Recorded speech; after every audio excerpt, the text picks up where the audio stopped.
Hi there. Today I'm going to talk about a book I'm really delighted to be reviewing because it's one of my favorites in the category of music. And it's this book, The Beatles Gear by Andy Babiuk. And this is the Ultimate Edition. As you can see, it's quite chunky. Now, on the face of it, it's a book about the gear, the instruments used by the Beatles over the years. And if that's what this book was about, it would still be a great book. It'd be a worthwhile book. But it's much, much more than that. The story of the Beatles' instruments, the guitars, the drums, the amplifiers, etc., is also the story of their touring career from the damp cellars in Liverpool and Hamburg to the vast stadiums in the United States. And it's also the story of their recording career from the very early days right through to very experimental, groundbreaking, and wonderful music they were producing.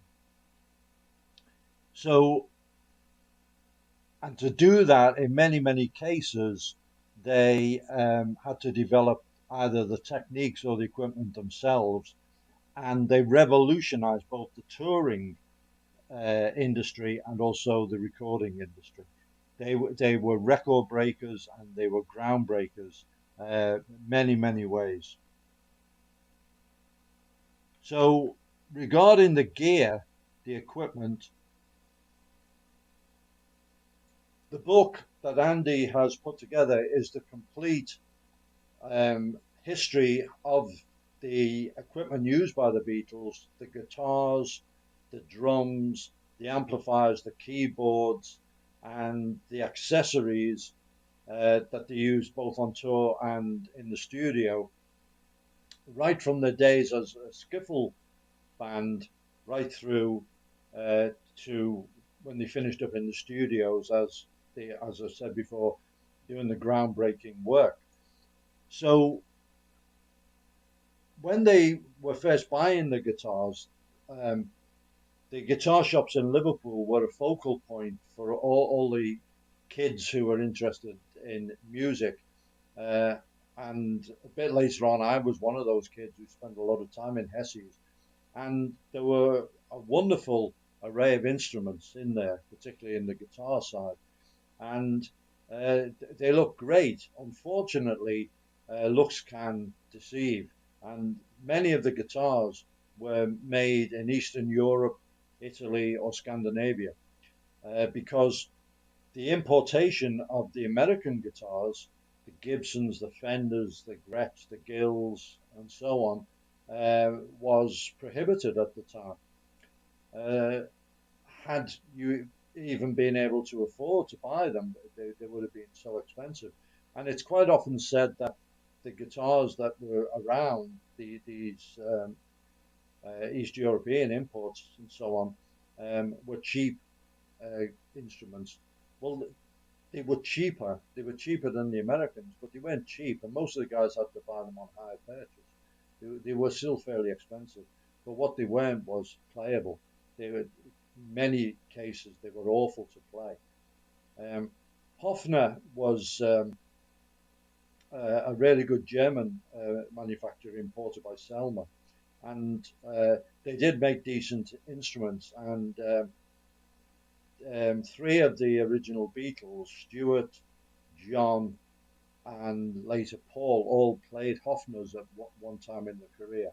They were very well made, but the action, particularly on the guitars rather than the bass, could be very, very high and hard to play. The guitar that George selected back in the early days was a Futurama, and it kind of was the closest thing to a Fender Strat you could get for the price range, and it looked great. The only thing was it wasn't very well made, and the sound could be somewhat problematic. So later on, of course, they were given guitars for free by many of the companies, but back then they were struggling, and I'll talk a little bit about the personalities just now. But uh, in some ways, their choice of instruments did reflect those personalities. And if you take John, uh, he had a Hofner Club 40, and he got rid of it as soon as he could in Hamburg, uh, and he allowed Paul to borrow it for a while. Um, and he bought the Rickenbacker. Now, I don't think he was particularly interested in the Rickenbacker. I think it was a matter of limited choice because at one stage, and the book just mentioned this, he was trying to borrow money to buy a Strat that was on offer in Hamburg. And he tried to borrow it off Rory Stone, but he ended up buying it um, for his own guitarist, um, Ty O'Brien. So John ended up buying the Rickenbacker. I always thought it suited his personality. It wasn't a very well-known guitar, and even within the Rickenbackers, it was quite of an odd design. But John was obviously very fond of it, and he kept it right to the end of his life. Um, and I think John's personality with the guitar, he um, was an experimenter. He used the guitar as the instrument or the platform to develop his techniques, his songwriting and his playing, his musicality and his imagination. George, I think, was the most interested in guitars, and his choice of the Gretsch Country Gentleman that he acquired as soon as he had some money um, reflected his interest in kind of rockabilly, um, Carl Perkins type music, and this kind of thing. Um, and then he went on probably to own more guitars than any of the others.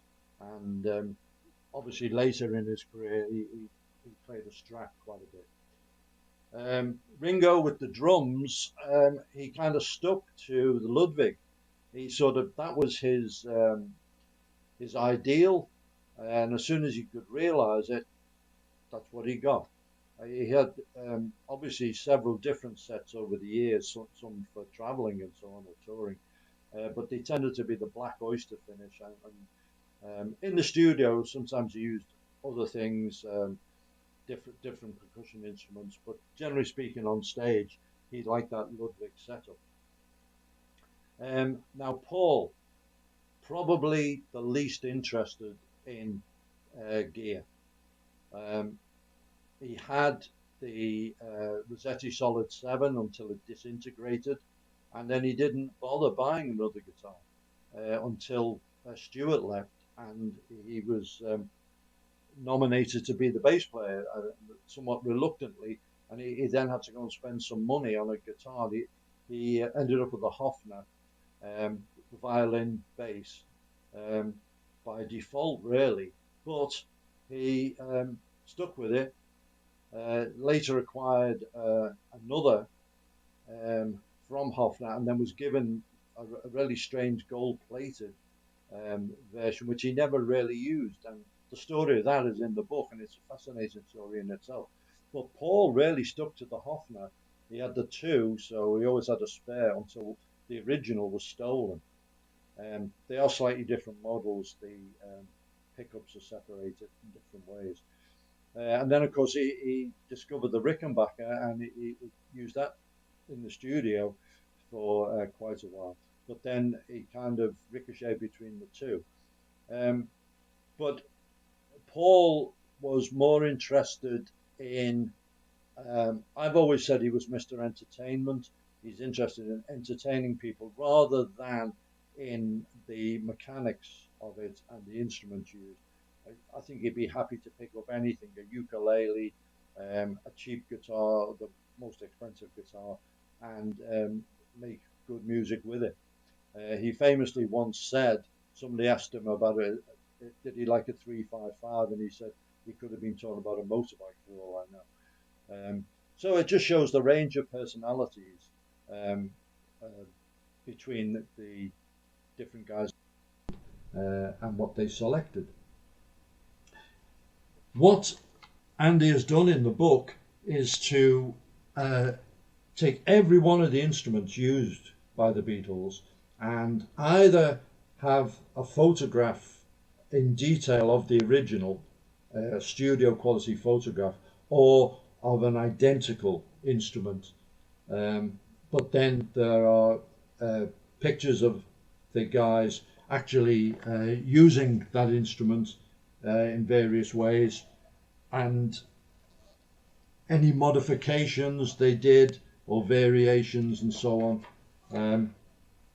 The photography is amazing in the book, and it is really, really comprehensive. So that's as far as the gear is concerned, but as I say, it's a lot more than that. So it's how they used that on tour, and it's also the history of Vox Amplifiers, because they had an early relationship with Vox. The AC30 had already been developed, and they were using that, or the adapter that they had, a variety of amps before that. And then as they needed to project into bigger and bigger venues as they toured, particularly in the United States, then they went to bigger Vox amplifiers, and it went right up to, and with Paul, who had originally one of the famous coffin amps made by Adrian Barber, which was an amazing bass amp, and Vox made him the T100 and then the T120 amplifiers for the bass. They were all done specifically for the Beatles, and they proved very, very popular. And so the history of Vox is an integral part of the book. The popularity of the Beatles is absolutely out of this world. It's unprecedented. When they appeared on the Ed Sullivan Show, and there's been so much written about that appearance, I won't go into it anymore, but it was a very popular show, obviously. However, it's never happened before, and it's never happened since, that on that one appearance where you could see Ringo on the drums, and on the drum skin it said the Beatles, and then the small letters above Ludwig, that William Ludwig, the president of the drum company, he had watched the Ed Sullivan Show and was delighted to see his drums being used, but didn't realise the next day the phone was ringing off the hook. Orders were flooding in from all over America. They had to put an extra shift on at the factory to fulfill all these orders, and after several months they still had a 9-month backlog of orders from that one TV appearance of people who just wanted to be Beatles type drummers. So you can imagine all the other equipment, the guitars and so on. As I say, it's never happened before. Another example, when the Beatles went to Australia, Adelaide, there were 300,000 fans lining the route from the airport into the city.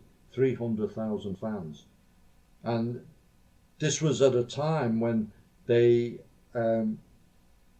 hadn't even really reached their peak. So the Beatles story is such an amazing story, and the book really does tell that story.